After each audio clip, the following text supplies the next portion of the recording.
au cours des guerres napoléoniennes, vous avez une légion polonaise qui était au service de Napoléon, et vous aviez un général d'artillerie qui s'appelait, un général polonais avec une ascendance allemande, qui s'appelait Maurice Hauke. Et ce Maurice Hauke va être en contact avec la fille de Jacob Frank, Frank, qui, comme je vous l'ai dit tout à l'heure, avait été la maîtresse de l'empereur d'Autriche, Joseph II. Bon, pour vous dire les liens. Et donc, Maurice Hauke en contact avec la fille de Jacob Frank. Il va continuer ses activités militaires et être en contact avec le tsar Alexandre Ier. Et Alexandre Ier rendra visite à la fille de Jacob Frank, Frank, en 1814-1815. Alors, je raconte tout ça dans le chapitre 7 de l'Atlas mondialisme, pour ceux qui voudraient aller plus loin. Alexandre Ier va rendre visite à Frank. Donc, vous voyez, Frank, elle s'est faite l'empereur d'Autriche et elle rencontre aussi, alors, je ne sais pas à quel degré ça allait, mais en tout cas, elle rencontre aussi le tsar Alexandre Ier qui était accompagné d'un ministre qui s'appelait Nesselrode. Nesselrode, qui était le petit-fils du banquier allemand Gontard, Gontard, un nom bien français, mais allemand, en fait, il est descendant de huguenots français. Et ce banquier Gontard, qui était donc... Alors, est-ce que vous pouvez juste dire les huguenots, rapidement, pour ceux qui ne connaissent pas? Ah oui, pardon, excusez-moi. Les huguenots, ce sont ces protestants français qui ont, suite à l'édit de Nantes, la révocation de l'édit de Nantes en 1685 par Louis XIV, ont quitté la France. Certains sont allés en Angleterre, d'où le nom de Jean-Théophile des Aguiliers, qui est un fils de Huguenot, mais qui est devenu anglais. D'autres sont allés en Prusse, et d'autres sont allés en Afrique du Sud, ce qui fait que, enfin à l'époque, la colonie du Cap. Donc vous avez une dispersion. Bon. Et donc, le grand Nesselrode, ministre du tsar Alexandre Ier, un grand-père, Gontard, banquier allemand, qui travaillait en particulier avec les Rothschild, donc vous voyez les connexions, mais aussi avec un banquier allemand qui s'appelait Simon Moritz von Bethmann. Et Simon Moritz von Bethmann était, en plus d'être banquier, l'espion du tsar. Durant l'occupation napoléonienne, Napoléon Ier détruit le Saint-Empire romain germanique en 1807 et met en place la Confédération du Rhin, etc. Et à Francfort, Simon Maurice von Bethmann, qui était donc banquier mais espion du tsar, fait le lien entre les Gontard, d'autres familles bancaires, les Mullens et Brentano, et les Rothschild. Bon, je dis ça parce que je reviens à Maurice Hauke, qui était en contact avec la famille, la fille de Jacob Frank, Ève. Ce Maurice Hauke, général d'artillerie, a noué des liens avec le tsar Alexandre Ier, qu'il apprécie. Et suite à la défaite napoléonienne en 1815, vous avez ce qu'on appelle la Pologne du Congrès, c'est-à-dire une partie de la Pologne va être intégrée à l'Empire russe, une autre partie à l'Allemagne, enfin la Prusse plutôt, la Postnanie, une autre partie à l'Autriche des Habsbourg. Bon. Et le général Maurice Hauke a un poste élevé dans l'administration de la Pologne russe et il soutient, il épaule, alors avant de donner son nom, le tsar Alexandre Ier a deux frères, Nicolas et le troisième Constantin. Alexandre Ier meurt en 1825 et c'est son frère Nicolas qui devient Nicolas Ier, tsar, et le troisième frère, Constantin, qui devient une sorte de gouverneur général de la Pologne russe, donc dans les années 1820. Bon. Et ce général Hauke, Maurice Hauke, est un peu le bras droit de Constantin, donc gouverneur général de Pologne, frère du tsar Alexandre Ier, puis ensuite Nicolas Ier. Il y a une tentative d'assassinat de ce prince russe, Constantin, et en fait, il échappe à cet attentat en raison du dévouement du général Maurice Hauke, qui est blessé mortellement. Précision, donc il est tué et il meurt de ses blessures en 1830. Précision, un an avant, 1829, vous allez comprendre pourquoi, un an avant, Nicolas Ier, le tsar, va anoblir le général Maurice Hauke, qui devient général Maurice von Hauke. C'est-à-dire qu'en fait, c'est un roturier qui est anobli. Et vous allez comprendre pourquoi, parce que c'est ça qui m'a mis la puce à l'oreille sur un élément clé. Et on va comprendre ensuite les Mountbatten, et dans la famille royale anglaise. Ce général Maurice Hawke avait des enfants, dont une fille, une petite fille, qui s'appelait Julia Hawke ou von Hawke. Et en raison du dévouement de son père, et en fait, c'était un père adoptif, Julia Hawke va bénéficier d'un atout énorme en la personne du tsar Nicolas Ier, qui va faire venir cette petite fille à la cour de Russie, qui va devenir, entre guillemets, pupille de la nation, ce n'est pas l'expression, mais l'équivalent, et qui, plusieurs années plus tard, cette Julia Hawke va devenir dame d'honneur de la tsarine, épouse d'Alexandre II. Donc c'est après Nicolas Ier. Et en fait, il va se produire quelque chose. C'est que quelques dizaines d'années plus tard, je vais donner l'information qu'à moitié, parce que je vais devoir donner une autre information pour compléter, pour que les internautes comprennent. Plusieurs dizaines d'années plus tard, il sera révélé de la manière la plus officielle et venant de très très haut, qu'en fait Julia Hawke était juive et qu'elle descendait même d'une branche hassidique. Hassidique, c'est une branche du judaïsme orthodoxe, descendant des Baal Shem Tov.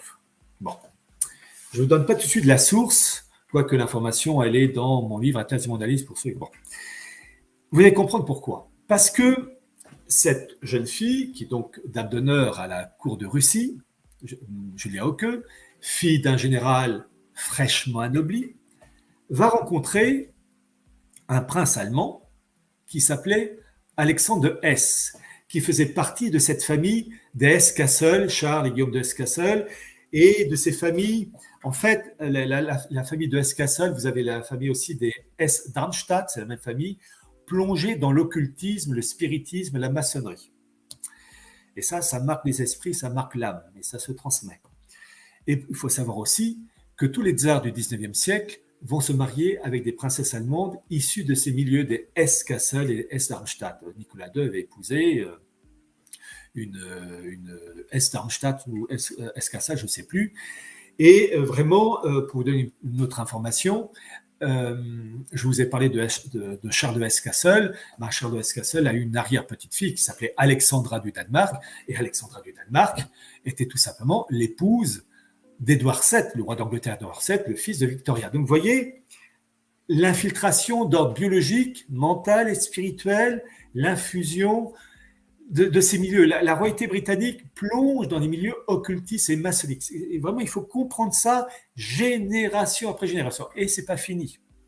Avec cette fameuse Julia Hawke, fille d'un général récemment anobli, donc je vous ai dit qu'elle est dame d'honneur à la cour de Russie, elle rencontre donc Alexandre de Hesse, tombe amoureux, se marie, mais voilà, il faut se remettre dans le contexte de l'époque, on est dans les années 1830, 1840, plutôt 1840, 1850 même. Il faut comprendre que à l'époque, être un roturier anobli, on est bas de gamme.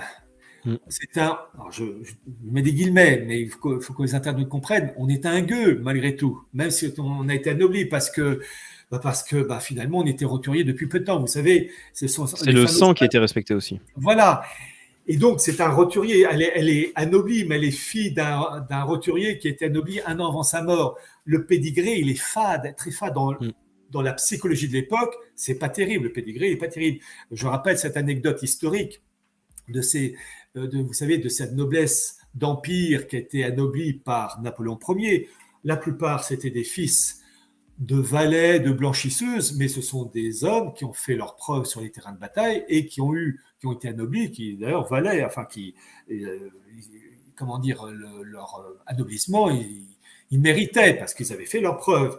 Et au moment de la Restauration, entre 1815 et 1830, vous avez eu une bagarre entre la noblesse d'Ancien Régime, dont les ancêtres avaient été anoblis des siècles et des siècles avant, et puis cette noblesse d'Empire, où les aristocrates d'Empire étaient en fait fils de valets, fils de blanchisseurs ou blanchisseuses, et qui donc des aristos vraiment récents. Et vous avez cette blague, mais véridique, historique, d'une bagarre verbale dans un salon au temps de la Restauration, où vous avez un aristocrate d'Ancien Régime qui dit à un noble d'Empire: sachez, monsieur, que mon ancêtre, moi, il remonte au Moyen-Âge, et vous, votre ancêtre, il remonte à quand? Et le noble d'Empire a répondu du tac au tac avec esprit: sachez, monsieur, que dans la famille, l'ancêtre, c'est moi. Donc, pour vous dire que, bon, il y avait des rivalités, donc pour montrer que ceux qui étaient anoblis récemment, ben, ils ne pesaient pas lourd. Bon, ce qui fait que lorsque Julia von Hauke, récemment anoblie par son père, se marie avec Alexandre de Hesse, le frère aîné d'Alexandre de Hesse dit: écoutez, je veux bien de ce mariage, mais ce mariage sera morganatique. Qu'est-ce que ça veut dire? Ça veut dire que les enfants qui naîtront de cette union ne pourront pas hériter du duché de Hesse. Voilà. Donc, pour montrer que, bah oui, il y avait la marque roturière qui faisait que, bon. Et le représentant du duché de Hesse dit à son frère Alexandre, qui vient donc de se marier avec Julia von Hauke: eh bien, je te donne un nom, Battenberg. Voilà. C'est Battenberg qui vont devenir Mountbatten en 1917, comme la famille royale d'Angleterre, les Saxe-Cobourg, qui vont devenir les Windsor en 1917. Pourquoi ils ont changé de nom? Parce que c'est des noms à consonance germanique, et durant la Première Guerre mondiale, quand ça résonnait un peu trop teuton, ben, il fallait changer. Bon. Donc, Alexandre de Hesse devient Alexandre de Battenberg, et il épouse donc Julia Hauke, mariage morganatique. Ils ont 5 enfants, 3 filles et 2 fils. Et les 2 fils, c'est Louis et Henri Battenberg, mais issus de la roture, puisque leur grand-père avait été anobli 1 an avant sa mort, donc vraiment bas de gamme. Et qu'est-ce que je lis? Je lis que Louis et Henri, donc qui étaient vraiment avec le pédigré le plus bas, le plus race-mode de l'aristocratie du 19e siècle, l'un épouse la fille de la reine Victoria, et deuxième épouse la petite fille de la reine Victoria, c'est-à-dire le gratin du gratin, c'est la première puissance économique militaire de l'époque. Les 2 fils épousent et intègrent la famille royale d'Angleterre, et avec leurs origines juives aussi qui vont avec, épousent la famille royale d'Angleterre. Donc les Battenberg, qui vont devenir les Mountbatten, intègrent la famille royale d'Angleterre. Et comment on a appris qu'en fait, que Julia Hauke était d'origine juive, et que donc les enfants qui sont nés sont, entre autres, d'origine juive. Le mari de la reine d'Angleterre, Elisabeth II, le prince d'Édimbourg, était un arrière-petit-fils de Julia Hauke. Louis Mountbatten, le dernier vice-roi des Indes, qui est mort assassiné par l'IRA, était un petit-fils de Julia Hauke. Donc vous avez vraiment une intégration biologique de ces gens-là. Bon. Comment on a su, de la manière la plus officielle, et le document, je vous le dis, il est dans mon livre Atlas du mondialisme, eh bien l'information a été révélée dans un journal anglais, le Daily Telegraph, le 4 mai 1889. Alors, je suis obligé de remonter un peu dans le temps. En fait, le Daily Telegraph a été, acquis en 1855 par un juif anglais qui s'appelait Joseph Moses Lévy. Il devient riche, il a un fils qui lui s'appelle Edward Lévy Lawson, voilà.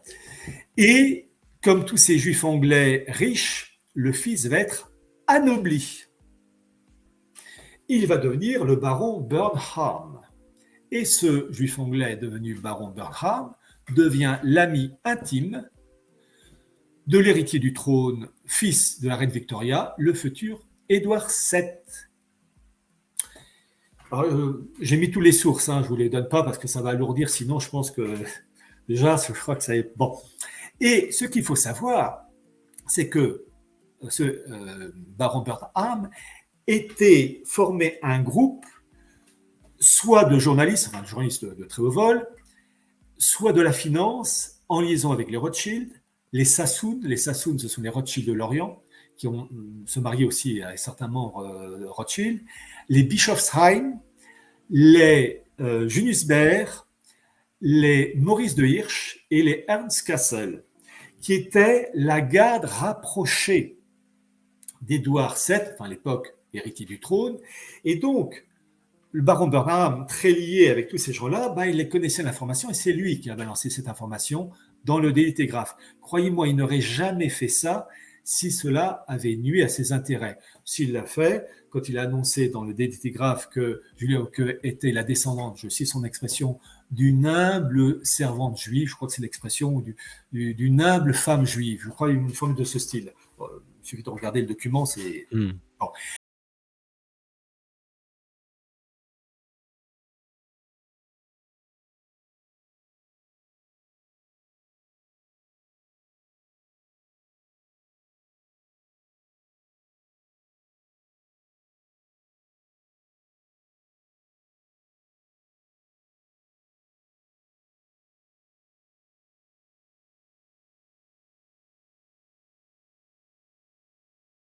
Donc, on a la révélation qu'effectivement, les Battenberg descendent par la femme, Julia Hauke, d'une branche juive.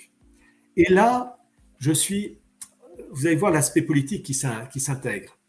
Je vous ai cité différents noms de personnes de la finance, etc., entourant le futur héritier Édouard VII, et entre autres un Maurice de Hirsch. Maurice de Hirsch est un juif allemand qui va devenir très proche d'Édouard VII, enfin, l'héritier à l'époque, et c'est lui qui va lancer la politique du Bagdad Ban. Vous savez, cette fameuse construction de voies ferrées traversant l'Allemagne, l'Autriche-Hongrie, jusqu'à l'Empire ottoman. Et en fait, la chose va être reprise rapidement par l'Empire allemand, le Deuxième Reich de Guillaume II, qui va parachever le travail. Mais c'est Maurice de Hirsch qui lance la chose. Et pour vous montrer les incointances, ce Maurice de Hirsch avait confié ce travail à un Anglais, donc pour cette voie ferrée, futur Bagdad Ban, qui s'appelait Ralph Earl. Et ce Ralph Earl avait été auparavant le secrétaire privé du premier ministre anglais, Disraeli, juif, converti à l'anglicanisme, et ministre de la reine Victoria. Donc vous voyez les incointances financières et géopolitiques qui vont avec. C'est pas fini. Le Maurice de Hirsch, il repère, j'ai donné son nom il y a 2 minutes, un financier allemand, juif allemand, qui s'appelait Ernst Cassel. Et ce Ernst Cassel va devenir anglais et le banquier privé d'Édouard VII. Vous voyez l'intrusion. Ce Ernst Cassel, qui s'occupe donc des affaires financières du héritier du trône, futur Édouard VII, va se marier. Il a une fille qui s'appelait Honorine Mary Maud, qui se marie à son tour avec un aristocrate anglais, un nommé Ashley. Ils ont une fille, Edwina Ashley, donc Edwina Ashley, petite fille par sa mère d'Ernst Cassel, et Edwina Ashley, qui épouse-t-elle? Elle épouse Lord Louis Mountbatten, le dernier vice-roi des Indes que j'ai cité tout à l'heure. Et donc, la descendance, elle est juive par Julia Hauke et juive par Ashley. Et Lord Louis Mountbatten était l'oncle maternel du prince Philippe, le mari d'Élisabeth II. Vous voyez. Et ce milieu, les Sassoon, les Rothschild, les Maurice de Hirsch et les Ernst Cassel et bien d'autres, travaillaient entre autres dans ce qu'on appelait le cercle Milner avec Cecil Rhodes, qui était vraiment la figure énorme de la politique britannique, la politique impériale britannique en Afrique australe, puisque vous allez avoir la création de la colonie du Cap qui va devenir l'Afrique du Sud. Enfin bref, tout ça, ça se met en place. Et il y a une information que je voulais vous donner, mais qui m'échappe. En fait, donc ce cercle Milner travaille intimement avec ce milieu-là. Mais je fais une petite pause et peut-être il y aurait des questions et ça me permettra peut-être d'avoir l'information à me revenir à l'esprit.